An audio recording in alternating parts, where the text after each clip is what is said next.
Well, hello everybody. Here we are. This is me. I'm Colin, and this is my son Jamie. He's going to help me today. Uh, we're going to be talking about cryptocurrency, and we're going to talk about how you can buy it. And what we're not going to be doing is giving financial advice. Um, I hope you enjoyed the video, and we'll continue on. And good luck. All right. So one of the first things we'll talk about is some vocabulary. We'll also share on how to buy and where to buy, and we'll talk a little bit more in detail about how to do those things. So one of the first things I wanted to share with you is some common terminology, one of those being fiat currency. So you'll hear this a lot. Fiat currency is basically money that's been issued by a government, such as the US government and the US dollar. It's directly tied to the political system. So when you leave the government or when you leave the US, it's actually kind of hard to spend that money. When you go into the country, if something bad happens to the country, the value of the dollar will rise and fall. So it's very tied to the system. You know, places like Zimbabwe having money issues right now with their currency. Places like Greece, companies that have declared bankruptcy, the money that people had in their bank is worthless. So people are burning that money, throwing it in the streets, building, sewing clothes out of it, whatever. It's only worth the paper that it is now. So when we talk about commodity money, consider commodity money. U.S. dollar used to be commodity money when they backed it up. They stopped doing this in the 1900s. They were backing it up with gold. So you could take your physical dollar and go to the reserve and buy gold because they had that much faith in it and because the value was sustainable. So think of it as back in the Egyptian days, you might bring some gold and trade it in for a barrel of wine. This is more or less what commodity money is. So here we'll talk about cryptocurrency again. Bitcoin is the most expensive cryptocurrency, so we're going to talk about it. So we'll start with it. It's global. It's not tied to a political system. And one of the things that people love about it is that it's going to have a limited number of coins. So they're going to have only 31 million coins available to the world. And at this point, a lot of it's been released, but they're releasing less and less every year, and they'll eventually stop. So this is one of the great things about cryptocurrency. They're still proving the market, but we'll go on here. So I wanted to share some ways on how you can enter the market for Bitcoin or for other currencies.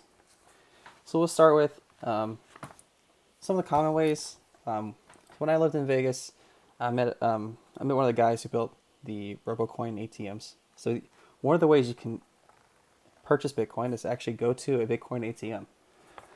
And there's many different varieties, different fees, but you would go there physically and you would insert your money and then it would send a Bitcoin to your wallet. Another way might be that you're a person, you're doing someone a service such as marketing or fixing their washer, and you ask them to pay you in cryptocurrency. In that case, they could send the money to your account. You give them a number and they would send it to you. Now, another way that this could all occur is, and the most popular way is an online purchase. When I say that, I mean someone is purchasing cryptocurrency via the web. So you log into a website and you purchase. We're going to talk more about that in the next slides. So in this slide, this example, we're talking about Coinbase. This is a very famous, very common way to purchase Bitcoin. So we'll walk through that right now. There's a link at the bottom of the video you can use to register on Coinbase. Some of the steps would be you just need to connect your bank account. And whenever you decide to purchase the coin, you need to watch, maybe consider what the going rate of Bitcoin is. We'll talk more about that. When you make the purchase, one of the things you're going to need to do is you're going to have to wait.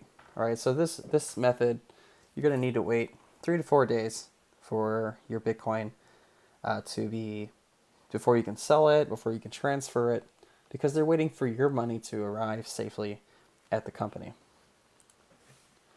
All right, so the next slide here, this is actually on the phone app, and this we're going to walk you through those steps. So if you want to purchase on the phone app, one of the things you can do is go to your account, select the BTC wallet, and choose buy. Here on the left, you can see the price of Bitcoin at that time, or what they suggest that the price is. There's varying prices all over the place. So in this example, you can put the value of the US dollar, if you're on a budget, of how much you want to spend, 100 or 500, etc. In this case, we're showing a whole Bitcoin, but if you put $500 in, it would give you a fraction of Bitcoin. So the 0.01 or 0.05 accordingly. It'll do the math for you. Or if you're loaded and you just want to tell or just guesstimate, you can put in how much Bitcoin you want. If you want half a Bitcoin, it will give you the math. So here in this example, we're buying a whole Bitcoin at the price of $11,000. Today, it's actually at $9,000, so it moved a lot.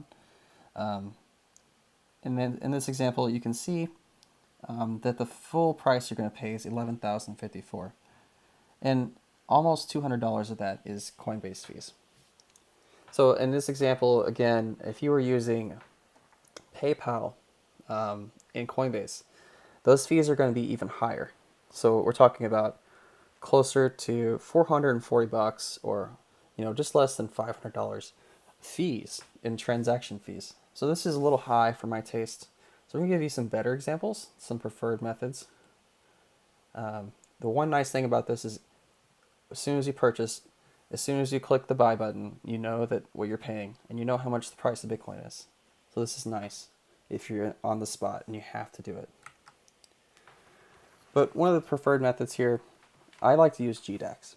So I'll tell you how to use GDAX. And you can see here on the right that the donut, this blue bar is much smaller. It's very reasonable. So it can be between 0 and 0.5 if you're only purchasing small amounts of Bitcoin. So yeah, obviously the price is better for you. Some of the downsides, it might take some time to set up your account. And then when you're depositing the money, you might have to wait for the money to actually arrive to Coinbase before you can make the purchase. So it's different than last time. Here, I'll walk you through the method, the steps.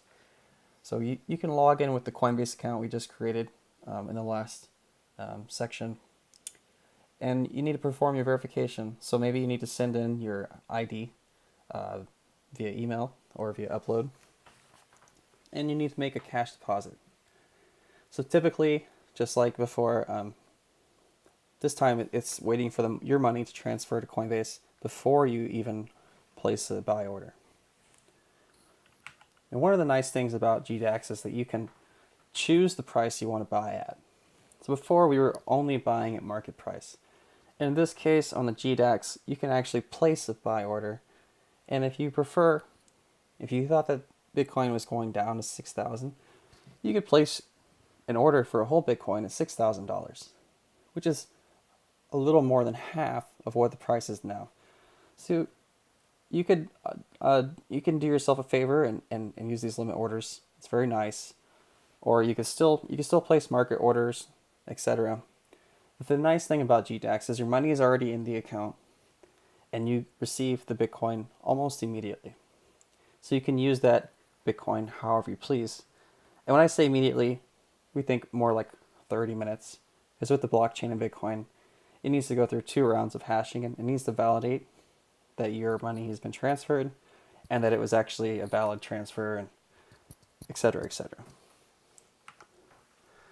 So that was that's it for today, and we'll be talking more about trading and more advanced topics in the future. One of the things I suggest you do before the next video is go ahead and use our link and sign up for Binance. We're going to use Binance in the next few shows, and if you would just use the referral link at the bottom, it'll help me out. And go ahead and register for that. You've signed up for Coinbase. There's also a link for Coinbase at the bottom of the screen. And some of the things we'll talk about soon is more about altcoins. So we'll get into that and how to buy and how to trade. And we'll give you some tips on how to do that. So I hope you enjoyed this video, and good luck.